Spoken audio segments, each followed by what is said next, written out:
हाफिज़ की आवाज़ के साथ ही शबनम जाग उठती थी और उसकी रोज़ाना की दिनचर्या भी शुरू हो जाती थी। लेकिन आज अंजाम की आवाज़ के बाद भी वह बिस्तर से उठी नहीं। नींद तो खुल गई थी, परंतु बिस्तर से उठने की हिम्मत नहीं हुई थी। थोड़ी देर लेटे लेटे निहारती रही, फिर जब बेचैनी होने लगी तो बेमन से बिस्तर से उठ गई। स्टोव पर चाय का पानी रखने के बाद बोझिल कदमों से अखबार लेने के लिए मेन गेट की तरफ चल दी। फर्श पर पड़ा अखबार उठाते ही वह चौंक गई। पास ही में एक सफ़ेद रंग का बंद लिफाफा पड़ा था। लिफाफे पर लिखा था, सिर्फ शबनम दीदी को मिले। आगे पीछे न कोई नाम न पता, डाकघर की सील भी नहीं थी। इतना तो तय था कि कोई व्यक्ति खुद यहाँ लिफाफा डाल कर गया है, लेकिन कौन और क्यों, इसी उधेड़बन में जिज्ञासा हुई। परंतु लिफाफा खोल कर देखा तो एक चिट्ठी रखी मिली। चिट्ठी हाथ में लेकर कुछ पल सोचती रही कि पढ़ूं या फेंक दूं। ना जाने किसने लिखी है और इस तरह रहस्यमय तरीके से चिट्ठी भेजने का मतलब क्या। बिना पढ़े फेंक दूं तो हजारों सवाल जहन में मचलते रहेंगे। एक झटके में उसने चिट्ठी खोलकर पढ़ना शुरू कर दी। प्यारी दीदी नमस्कार, मैं ही वो बदनसीब चोर हूँ जिसने 3 दिन पहले आपके घर में सेंधमारी कर लाखों रुपए की नकदी और सोने चांदी के आभूषणों पर हाथ साफ किया था। पहली लाइन पढ़ते ही शबनम का चेहरा गुस्से से तमतमा गया। पिछले 3 दिनों के दौरान हुआ घटनाक्रम तेजी से आंखों के सामने घूमने लगा। मैं जानता हूँ मेरा यह इकबाले जुर्म आपके गुस्से को 7वें आसमान पर ले जाएगा और थोड़ी हैरानी भी होगी कि एक चोर आपको चिट्ठी लिखने की हिम्मत कर रहा है। आपका गुस्सा होना बेहद लाजमी भी है। आपकी जीवन भर की जमा पूंजी चुरा कर मैंने आपके लिए और आपके परिवार के हर सदस्य के सपनों का हरण किया है। कल यानी घटना के अगले दिन पहले आपके घर में हुई चोरी की खबर अखबार में पड़ी तो बड़ी शर्मिंदगी महसूस हुई। अफसोस भी हुआ कि मेरी इस करतूत से आपकी शादी निस्तर हो गई। अगले महीने होना तय था। ऐसा लगा मानो जिस बहन की शादी का सपना मैं बरसों से देख रहा था, आज उसी बहन का नया संसार बसने से पहले खुद अपने ही हाथों से उजाड़ दिया। जी हाँ शबनम दीदी, मेरी एक बड़ी बहन है रीमा। परिवार में हम तीनों ही लोग हैं, माँ, रीमा और मैं। अपना दुखड़ा सुनाने से पहले मैं कुछ यह कह देना चाहता हूँ कि दरअसल मैं वैसा चोर नहीं हूँ जैसा आपने सोचा है। आपने ऐशो आराम या मेहनत से बचने के लिए मैंने ऐसा शर्मनाक और गैर कानूनी काम नहीं किया है। हाँ दीदी, मैं सन्नात्मक हूँ और फ़िलहाल बेरोज़गार हूँ। पिता का देहांत मेरे 55 में ही हो गया था। माँ ने सिलाई कढ़ाई और घरों में काम कर हम दोनों भाई बहनों का लालन पालन किया और माँ के बलिदान व जुनून की बदौलत ही हम दोनों पढ़ाई कर सके। फ़िलहाल किसी छोटी मोटी नौकरी की तलाश में है, लेकिन काफ़ी चप्पलें घिसने के बाद भी नौकरी से महरूम हूँ। बड़ी बहन की उम्र शादी के लायक हो चुकी।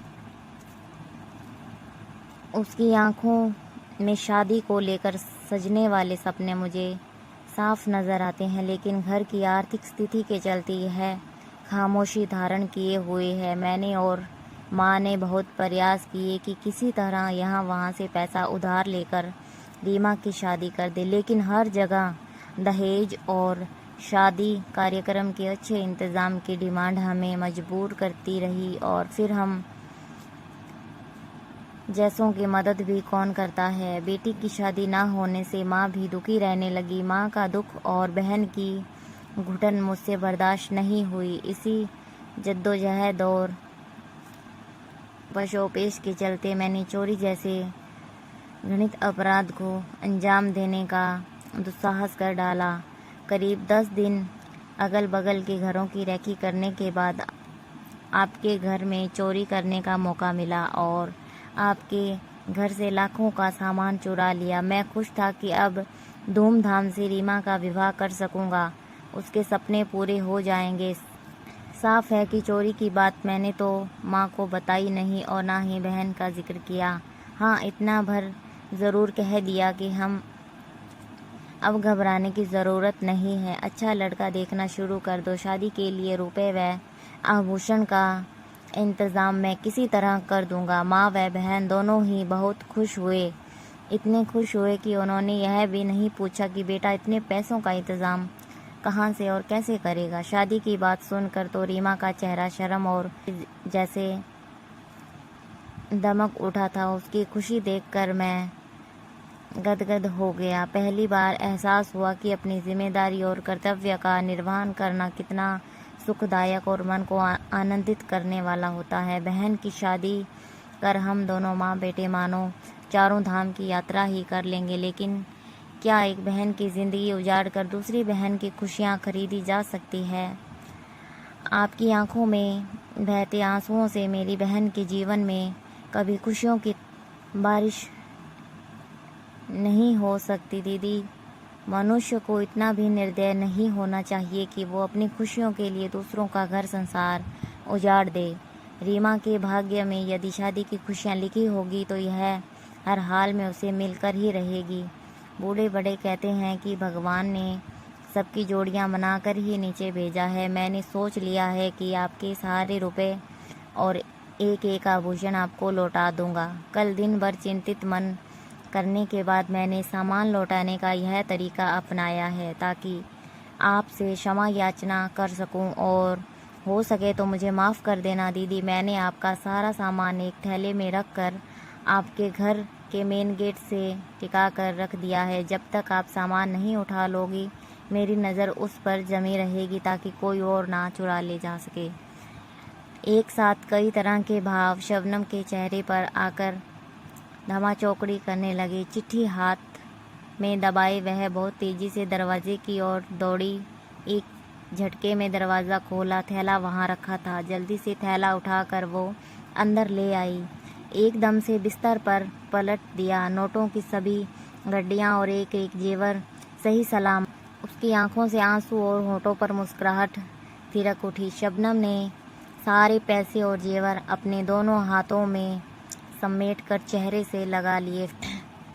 अचानक उसे चिट्ठी का ख्याल आया और एक बार फिर अचानक वह दरवाजे की ओर दौड़ी। दरवाज़ा खोलकर उसने चारों तरफ नज़रें फिरा कर देखा।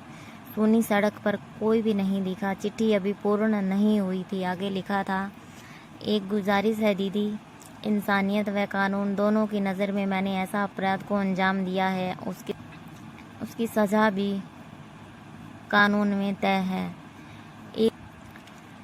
एक ना एक दिन कानून के लंबे हाथ मुझ तक पहुंच ही जाएंगे। मेरे जेल जाने के बाद माँ और रीमा की ज़िंदगी बर्बाद हो जाने का पूरा अंदेशा है। अंत में चाहता हूँ कि पुलिस में दर्ज चोरी का मुकदमा आप वापस ले लें ताकि मैं पूरी तरह से बेफिक्र होकर अपनी माँ और बहन की सेवा कर सकूँ, उनका सहारा बन सकूँ। नमस्कार। शबनम ने फ़ौरन अपनी माँ व अन्य परिवारजन को जगाकर सारा किस्सा सुनाया।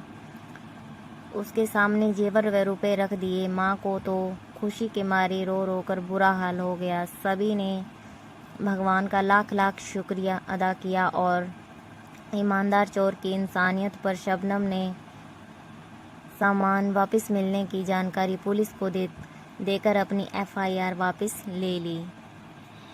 दोस्तों, कहानी कैसी लगी? कहानी अच्छी लगी हो तो सब्सक्राइब ज़रूर कीजिए ताकि आने वाली नोटिफिकेशन आपको मिलती रहे। कहानी सुनने के लिए बहुत बहुत धन्यवाद।